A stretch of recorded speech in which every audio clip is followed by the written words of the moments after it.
Hello students, आज के सब में आपके तीन पार्टनर है अनिल, सुनील, अनिल और नील, और इनकी प्रॉफिट शेयरिंग रेशियो 5:3:2 और एसेट साइड दिया है। और ऑलरेडी आपके पास कुछ कैश है 9600 और फिर ये दो एसेट्स दिए हैं, इनको बेच के आपको ये पैसे मिले, आपको 3 इंस्टॉलमेंट में पैसे आए। ठीक है।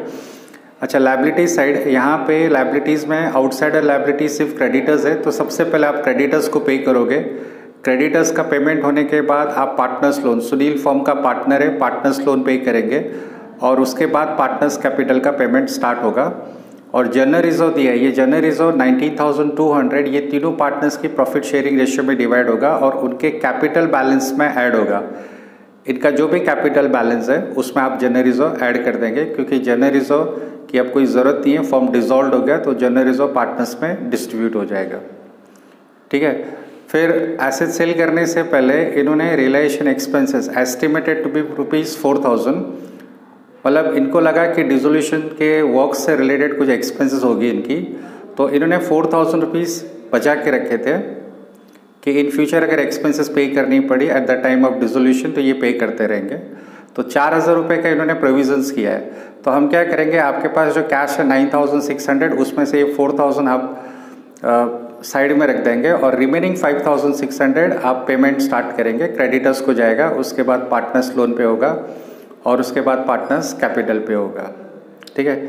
और इनके एक्चुअल रियलाइजेशन एक्सपेंसेस है 3000, इन्होंने एक्चुअली 4000 प्रोविजंस किया था, ₹4000 बचा के रखे थे और एक्चुअल में 3000 ही स्पेंड हुआ इनसे। इसका मतलब है कि ₹1000 बच गए इनके पास, तो वो ₹1000 जो बच गया वो ₹1000 भी पार्टनर्स में डिस्ट्रीब्यूट हो जाएगा और वो ₹1000 आप लास्ट रियलाइजेशन में ऐड करेंगे, क्योंकि एक्चुअल एक्सपेंस कितना होगा वो आपको लास्ट रियलाइजेशन के बाद ही मालूम पड़ेगा। आपने इनिशियली ₹4000 का प्रोविजंस किया था, ₹4000 आपने साइड में बचा के रखे थे रियलाइजेशन एक्सपेंसेस के लिए, और लास्ट रियलाइजेशन में आपको मालूम पड़ेगा कि एक्चुअल कितना हुआ। तो एक्चुअल एक्सपेंसेस आर 3000, मतलब 1000 आपका बच गया, और ये जो 1000 बच गया आप लास्ट रियलाइजेशन में ऐड करेंगे। तो लास्ट रियलाइजेशन आपका 20 है और उसमें ये 1000 ऐड होके 21,000 आप डिस्ट्रीब्यूट करेंगे। ठीक है। तो हम सबसे पहले पार्टनर्स कैपिटल, किस पार्टनर का पैसा ज़्यादा है वो देखेंगे। तो हम सबसे पहले स्टेटमेंट ऑफ एक्सेस कैपिटल बनाएंगे। तो ये देखते हैं, ये आपका स्टेटमेंट ऑफ एक्सेस कैपिटल है। 3 पार्टनर्स हैं, सुनील, अनिल, नील, और ये उनका बैलेंसेस ये आपकी बैलेंस शीट में दिया हुआ है। उसके बाद आपने उनमें जनरल रिजर्व का बैलेंस ऐड कर दिया। जनरल रिजर्व था आपका 19,200 और आपने ये तीनों पार्टनर्स में प्रॉफिट शेयरिंग रेशियो में डिस्ट्रीब्यूट किया 5:3:2 में, और जनरल रिजर्व ऐड करके आपका एडजस्टेड कैपिटल हो गया 48,500 फर्स्ट पार्टनर सुनील का, सेकेंड का 26,160 और थर्ड का 29,840। ये बैलेंसेस में जनरल रिजर्व ऐड करके ये आया है। ठीक है। फिर आप अपना नॉर्मल सम स्टार्ट करेंगे, इसके नीचे आप प्रॉफिट शेयरिंग रेशियो लिखेंगे। तो इनकी प्रॉफिट शेयरिंग रेशियो है 5:3:2। Then next is unit value. Unit value का मतलब होता है कि पर share how much a partner is paying for 1 शेयर। तो पहला पार्टनर सुनील है, उसका टोटल कैपिटल है 48,400 और ये 5 शेयर्स के लिए पे कर रहा है। 5 शेयर्स के लिए पे कर रहा है तो ऑब्वियसली 1 शेयर का फाइंड आउट करना है। तो 48,400 डिवाइडेड बाय 5, तो ये मिलेगा आपको 9,680, मतलब फर्स्ट पार्टनर सुनील 9,680 पे कर रहा है फॉर 1 शेयर। सेकेंड पर्सन है अनिल और उसका कैपिटल है 26,160 और वो 3 शेयर्स के लिए इतना पे कर रहा है। That means he is paying 8,720 for 1 share. 26,160 divided by 3 पर शेयर, ये पार्टनर 8,720 पे कर रहा है। लास्ट पार्टनर है नील, उसका कैपिटल है 29,800 जनरल रिजर्व ऐड करके, और वो 2 शेयर के लिए पे कर रहा है। तो 1 शेयर के लिए कितना पे कर रहा है, आप डिवाइड बाय 2 कीजिए, 14,920। यूनिट वैल्यू आने के बाद आप ये देखेंगे कि सबसे लोएस्ट कैपिटल किसका है। तो यहाँ पे अनिल का यूनिट वैल्यू सबसे कम है, पर शेयर सबसे कम अनिल पे कर रहा है। तो जिसका लोएस्ट रहेगा आप उसको बेस लेंगे, तो आप लिखेंगे बाय टेकिंग, ये ए ले लेते हैं, by taking Anil's capital as base. Anil का कैपिटल आपने बेस इसलिए लिया क्योंकि उसका कैपिटल सबसे लोवेस्ट है। उसका यूनिट वैल्यू सबसे लोएस्ट है 8720 आप बेस लेंगे। मतलब ये हुआ कि एवरी पार्टनर हैज़ टू पे 8720 for 1 share. First person has 5 shares, तो उसका 5 शेयर्स के लिए कितना हो जाएगा 8720 इंटू 5, तो ये कुछ समथिंग 43,600 आएगा आपको। ये कैसे है 8720 जो आपने बेस लिया था मल्टीप्लाइड बाय 5, मतलब अनिल का कैपिटल 43,600 होना चाहिए।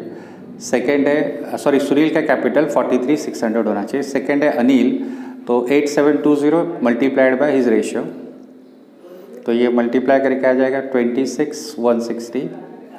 एंड लास्ट पार्टनर 8720 इंटू 2, तो उसका आ रहा है 17,440। मतलब ये एक्चुअली इनका कैपिटल होना चाहिए, इतना कैपिटल होना चाहिए और एक्चुअली है 48,400।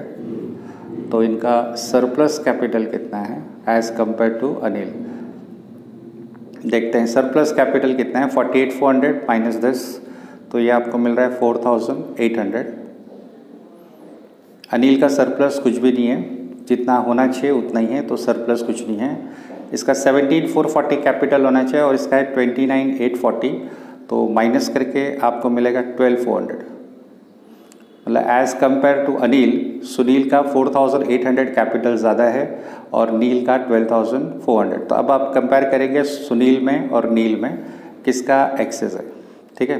तो मैं वापस से लिखता हूँ बैलेंसेस, न्यू बैलेंस। सुनील का 4,800 और 12,400। सेम प्रोसीजर हम रिपीट करेंगे। प्रॉफिट शेयरिंग रेशियो, इसका 5 है और इसका 2 है। सो अब आप फाइंड आउट करेंगे यूनिट वैल्यू, इन दोनों में पर शेयर कौन कितना पे कर रहा है। 4,800 डिवाइड बाय 5 960, 12,400 डिवाइड बाय 2 ये आएगा 6,200। तो यूनिट वैल्यू अब की बार फर्स्ट पार्टनर सुनील की कमाई है, तो आप लिखेंगे बाय टेकिंग जिसका लोएस्ट यूनिट वैल्यू रहता है, आप उसका कैपिटल बेस लेंगे। By taking Sunil's capital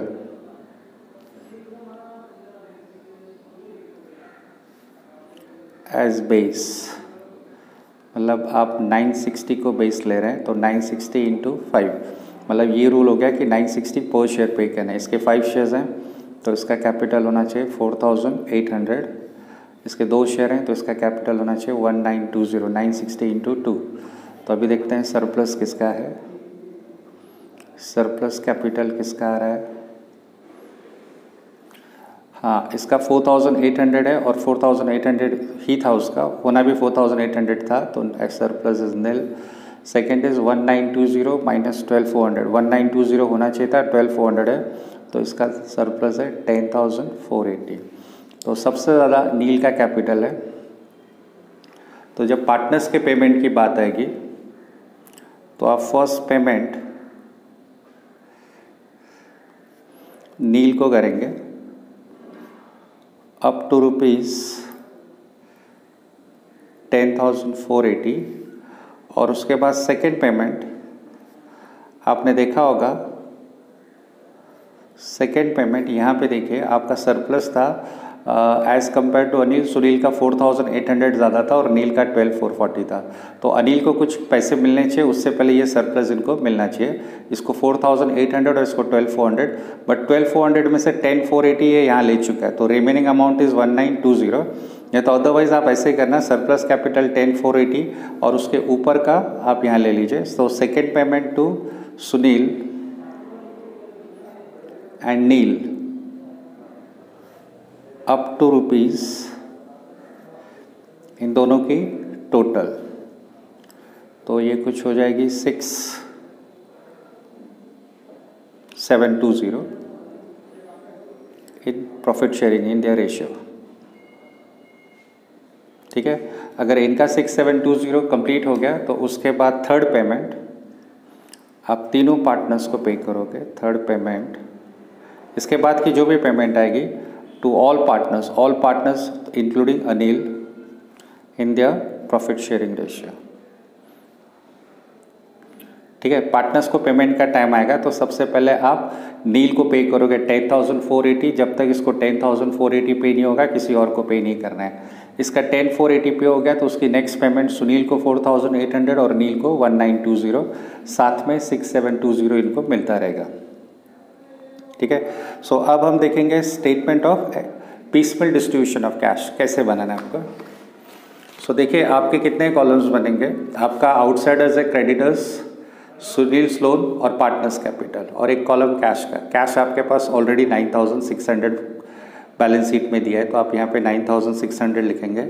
creditors का अमाउंट है 24,000। क्रेडिटर्स को फर्स्ट पेमेंट जाएगी, जब तक क्रेडिटर्स पे नहीं होंगे आप आगे की पेमेंट स्टार्ट नहीं करेंगे। क्रेडिटर के बाद पार्टनर्स लोन, सुनील पार्टनर्स है उसका लोन, और सुनील का लोन पे हो गया तो फिर पार्टनर्स कैपिटल, और partners capital according to statement of excess capital जो अभी बताया था आपने, तो उसके अकॉर्डिंग नील का पहला पेमेंट है। तो देखते हैं। तो फर्स्ट हम क्या करेंगे कि उन्होंने कुछ बोला है क्वेश्चन में कि कुछ प्रोविज़न है रियलाइजेशन एक्सपेंसेस, तो आप उसके लिए लिखेंगे less provision for realisation expenses, और ये अमाउंट है आपकी 4,000। आपने 4,000 रुपये एक्सपेंसेस के लिए बचा के रखे हैं, तो अब आपके पास डिस्ट्रीब्यूट करने के लिए 5,600 है। आपके पास 9,600 थे जिसमें से कि 4,000 रुपीज़ आपने प्रोविजंस किया हुआ है। अब डिस्ट्रीब्यूट करने के लिए 5,600 है, और ये पेमेंट आप क्रेडिटर्स को पे करोगे क्योंकि फर्स्ट पेमेंट आपको क्रेडिटर्स को पे करनी है। तो 5,600 आप पूरा अमाउंट क्रेडिटर्स को पे कर दो। So remaining amount is 18,400। Creditors का अभी भी 18,400 है, और जब तक ये पेमेंट नहीं होगी आगे पेमेंट स्टार्ट नहीं होगी। सो अब आप देखिए क्वेश्चन में वहाँ पे बोला है फर्स्ट रियलाइजेशन, फर्स्ट इंस्टॉलमेंट।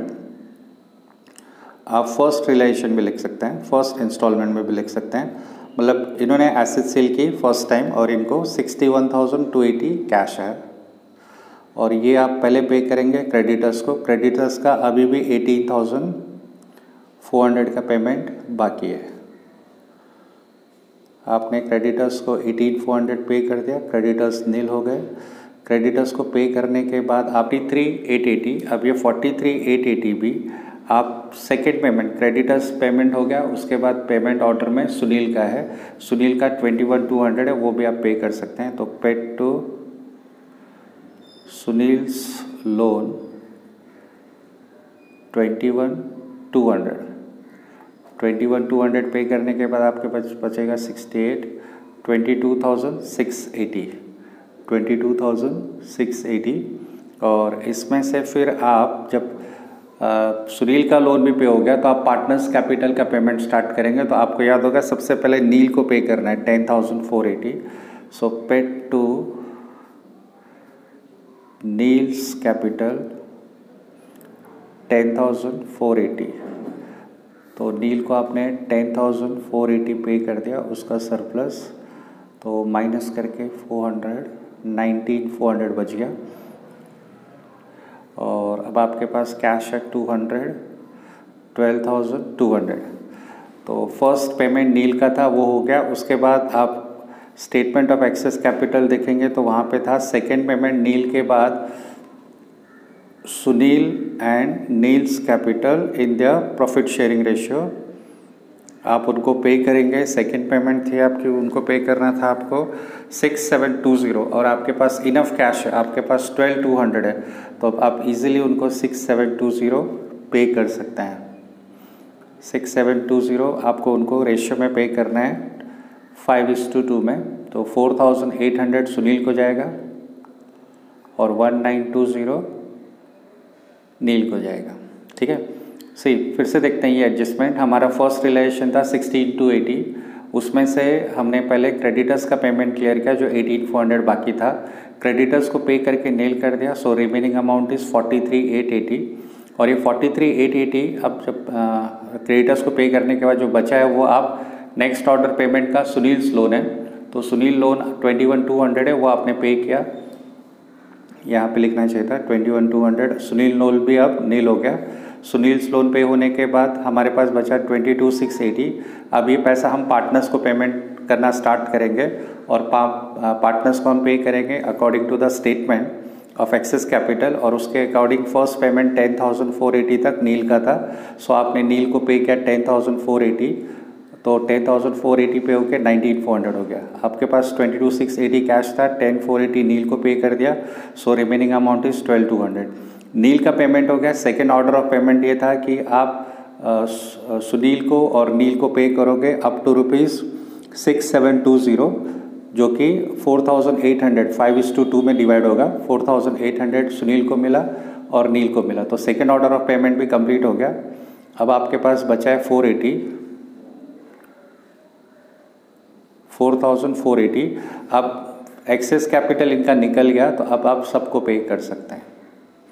इसका आएगा 44,000, इसको अभी तक कुछ नहीं मिला है, 26,160, और ये अभी हो जाएगा आपका 17,480।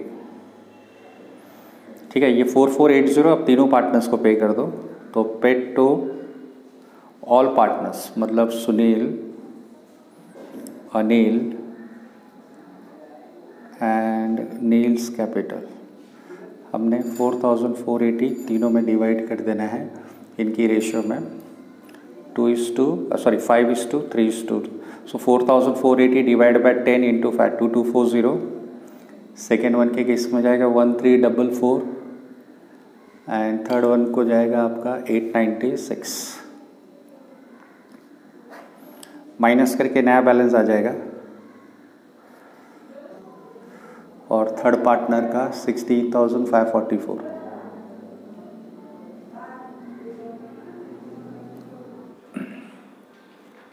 सेकेंड रिलाइजेशन है आपकी 28,720, और ये 28,720 आप तीनों पार्टनर्स में डिवाइड कर देंगे इनके प्रॉफिट शेयरिंग रेशियो में। तो 28,720 को आपने 5:3:2 में डिवाइड किया। So 28,720 divided by 10 multiplied by 5 then multiplied by 3 and then multiplied by 2। तो ये आपके बैलेंसेस आ रहे हैं। आपने ये अमाउंट पार्टनर्स को डिस्ट्रीब्यूट किया है। तो फर्स्ट पार्टनर का बैलेंस था 41,360, उसमें से आपने 14,360 उसको दे दिया, so remaining amount is 27। Same thing for second partner, ये उसका बैलेंस था इतना, आपने उसको पे किया, ये रिमेनिंग अमाउंट है।